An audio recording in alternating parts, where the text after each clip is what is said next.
Hello, welcome back to the channel. Today we're going to discuss one of the most discussed subject, though I'm not sure the most important, the subject of depth of field, bokeh, however you want to call it. Some may refer to it as the medium format look, the medium format pop, the medium format 3D, something. And I would like to address this subject in the context of non-GFX lenses on GFX cameras, as we've established in this channel and in some other very nice channels. Many full-frame lenses are usable on GFX cameras, just as you can see right now with my GFX 100S filming me with a Tamron 45 f1.8 blah blah blah, many other letters, which you can watch a review about either here or here. I never sure where the little thingy pops on. So yeah, more than welcome to watch that. Anyway, well, medium format do have a theoretical advantage in depth of field because of the larger sensor size that leads to longer focal lengths to give us a wider field of view. It doesn't always works.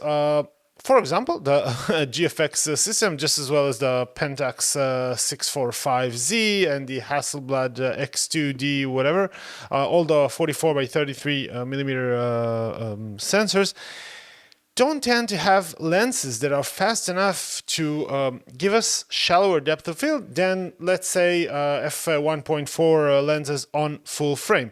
The math behind it is about 2/3 of the stop addition to the depth of field on medium format. Let's say the 63 f2.8 will equal something like a 50 f2.2 instead of 2.8. And what used to be the fastest lens on the GFX for quite a long time, the 110 f2, is comparable to 85 f1.6.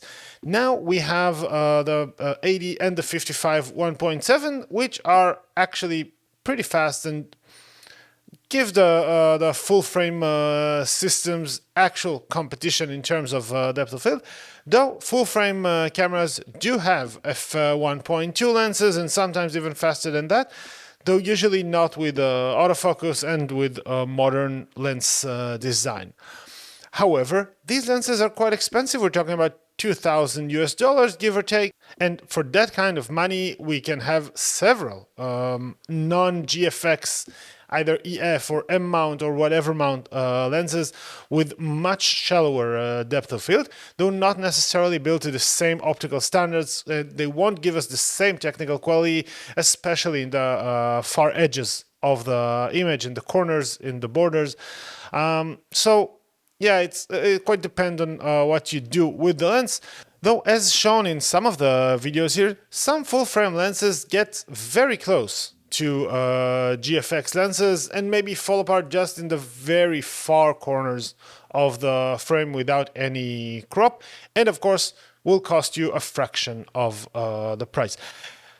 But I think the discussion about depth of field or bokeh is much larger, much deeper, goes much further than this, and people are willing to pay sometimes obscene amounts of money just to get an extra 1/3 or 2/3 of stop. Just take a look at the price difference between f1.2 lenses to f1.4 lenses at the same focal length.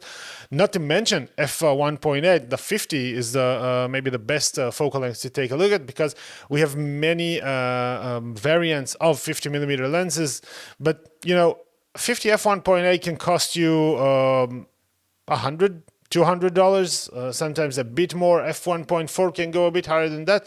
And then there's the 50 f1.2, which of course is sometimes better optically, but most of the gain goes to the f1.2 aperture, and the price difference are just amazing, spectacular. In the GFX system, we don't have these vast price differences.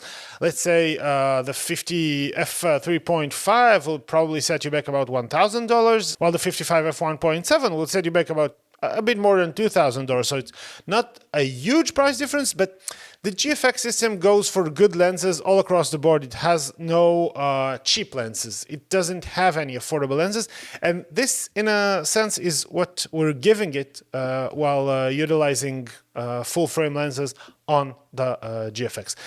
So in this short video, I want to talk about why do we even need shallow depth of field lenses. So during this video, we're gonna take a look at some images that I've shot during the last 2 or 3 years or so, and examine when and why would we like to use shallow depth of field, what will it give us, and what it won't. So let's head to Lightroom and see what's going on. Okay, so let's start with the images, and I'll start with this one, not because it's specifically good or specifically special, but it has some sense of nostalgia. There is the girl, my daughter, riding on her bike. It's about sundown. There are some objects in focus, not the correct object, which actually adds to the nostalgic feelings, because it's kind of look like old like kind of look like a photo my dad would probably take, though my dad wouldn't miss focus that much. So yeah, it brings some sense that would probably be very hard to replicate on any other non-dedicated camera device, like smartphone or whatnot. And even on cheaper cameras, it says f1. I think it's probably a Voigtlander 40 f1.2. Yes, that's what it is. On a GFX 100S. It's kind of wide, it's very shallow. Here's another one. It's kind of emphasize the other advantage of fast lenses, and that is taking photos in the dark without using extreme ISO settings. This is shot on ISO 400 with a Tamron 45 f1.8. So yeah, we can see that the subject is quite sharp, and the background, which is not that far away. We're talking about Labrador standing on the floor, which means we have maybe 1-2 meters from the lab's head to the floor, and yet it manages to blur this distance out, emphasizing the subject itself. Again, very simple image. It's a friend of mine who's a Pilates instructor, and she's performing some moves. In the background, I was unfortunate enough to have an industrial factory, and though it can be deleted in Photoshop and whatnot, just the ability to erase it without using extensive Photoshop or AI or whatnot gives me an extra edge, and it's hard to see that this is a factory with trucks coming over and over again. Again, just the same blur that gives the leg here some sort of pop. I'm not sure this is what we would call a medium format look or a medium format pop, because I actually am very uncertain about what that really is. But I did have to emphasize the shape of the leg, the motion itself, and I think this is a nice way to do so. So here again, we see the advantage of having an open aperture just to capture more light and allow us to work at ISO 1600 at f1.8 at 1/80th of a second. Nothing extreme, but this is dense performance in practical darkness. Just few lamps set on the stage.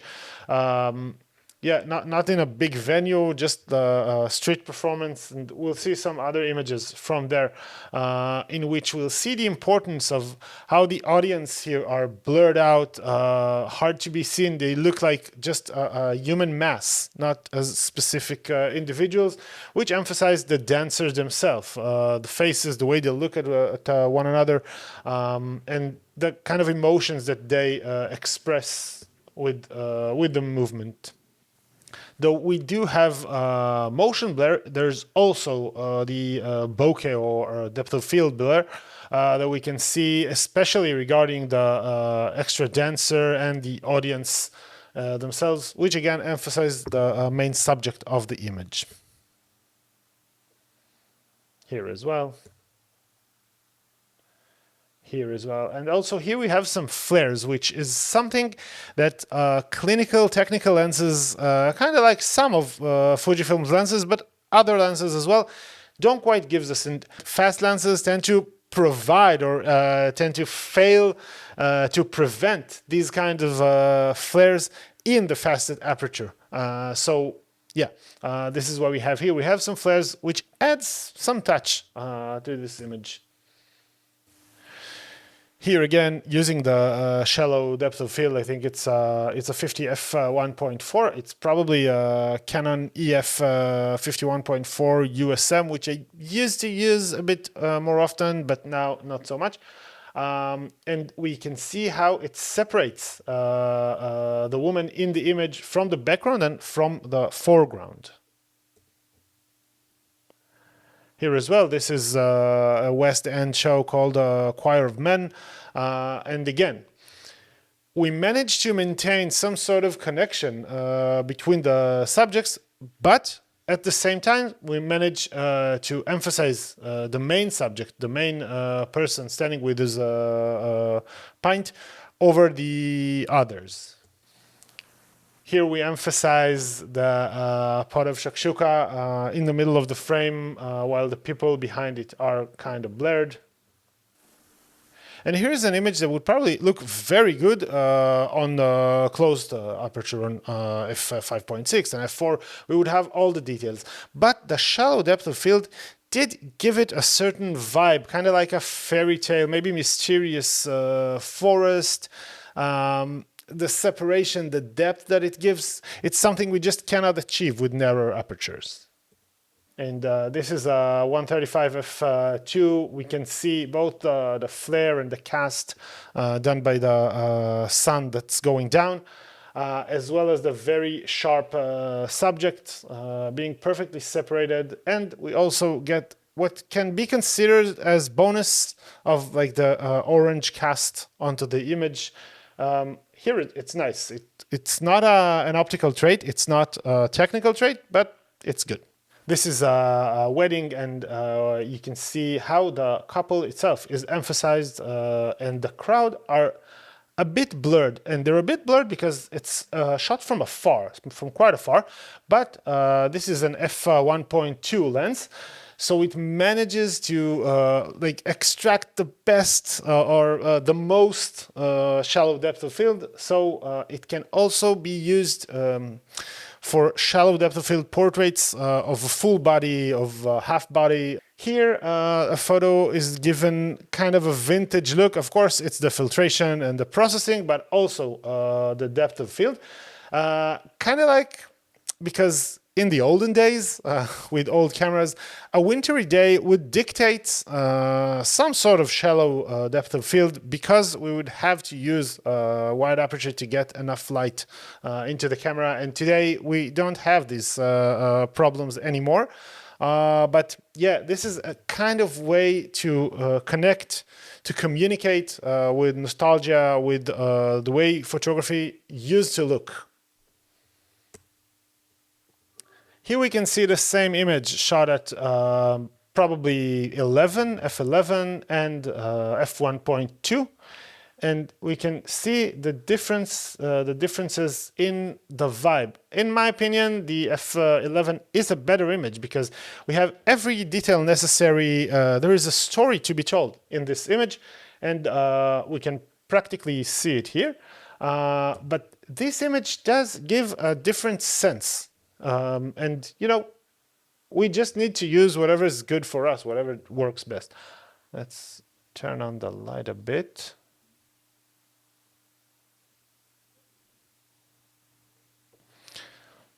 Here we can see a painter painting what's possibly tulips or flowers, and the flowers in the foreground are being blurred to give some sort of depth and to isolate him for the bustling background and the environment as a whole. Again, this is the artistic choice that I've made. You can make different artistic choices. Here again, we see a subtle separation of the subject from the background, which is quite boring. It doesn't add too much. It's a bit messy. and shallow depth of field helps us with messy backgrounds that we don't have the time or the will to set to the best of our artistic needs.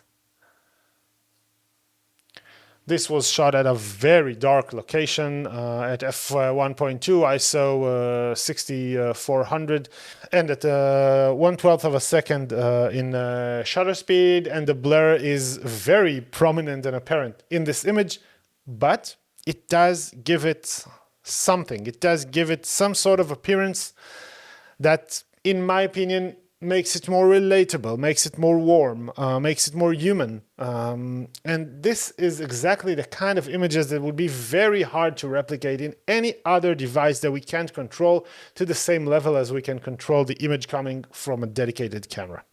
Here are two images of cherry blossom Sakura.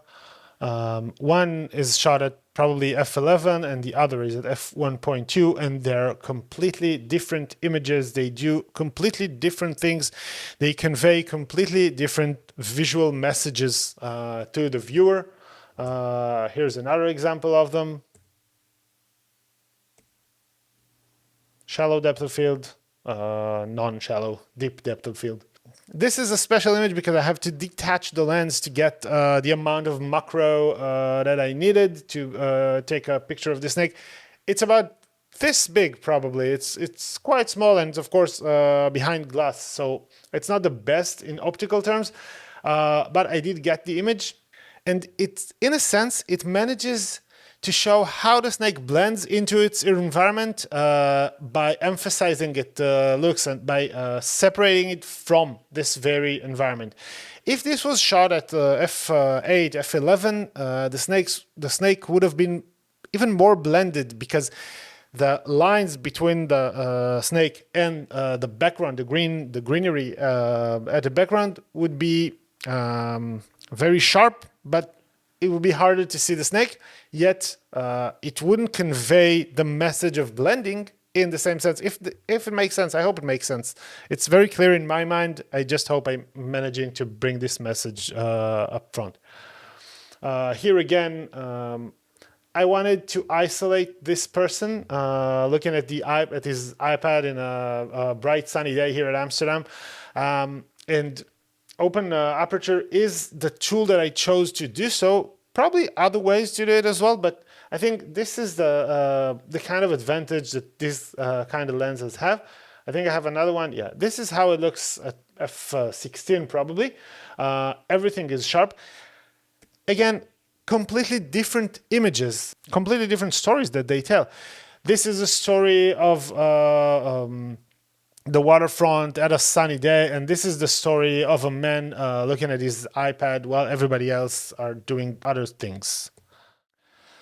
So to sum it up, I think shallow depth of field gives us a sense of cameraness. It's something very hard to replicate on non-dedicated camera devices such as smartphones, which are probably the most prominent cameras of our times. And those smartphones went a long way in terms of replicating shallow depth of field. I myself use an iPhone 16 Pro, whatever, which is very good at that, even in video, but it doesn't do quite the same thing. It doesn't give the same vibe, the same character, the same feel to the image, and also it fails miserably whenever hair is involved, whenever there is some sort of places that it doesn't know how to interpret, and optical lens just does that in a more organic way, in a better sense of vision. It looks better. It evades technical terms. When you look at an images that were shot with a shallow depth of field optics and camera looks more organic, looks more natural, reminds us of our photographs and movies of old. They speak to some sense of nostalgia. However, for certain types of photography, topography is one of them, we would like the deepest depth of field, or at least a deep depth of field. We would like the lens to perform best at its sweet spot around 5.6, 8, 4, those kind of apertures. We would like the best technical quality all across the frame. But at those points, when we need to separate the subject from the background, when we need to separate the subject from other subjects, nothing works quite as well as a shallow depth of field lens, be it a FUJIFILM GFX f1.7, be it an 110 f2, be it a Tamron 45 f1.8 or an f5.2 manual lens. Whatever the tools to do that job for you, and of course, if this kind of job is what you want to do, you can use so many tools to get the job done, to get your creativity to the spot where you want it to be. And I think this is what photography is all about, the craftsmanship of the image, of the visual input that we put on the computer screen, in print, or in any other way possible. Hope you liked the video, hope you enjoyed it, hope you learned something, maybe, and hope you liked the images. If not, and if you did, yeah, write a comment, why not? And you can also subscribe to the channel, you're always welcome. I don't upload much, but when I do, I hope it does the job and will benefit you. See you soon, bye-bye.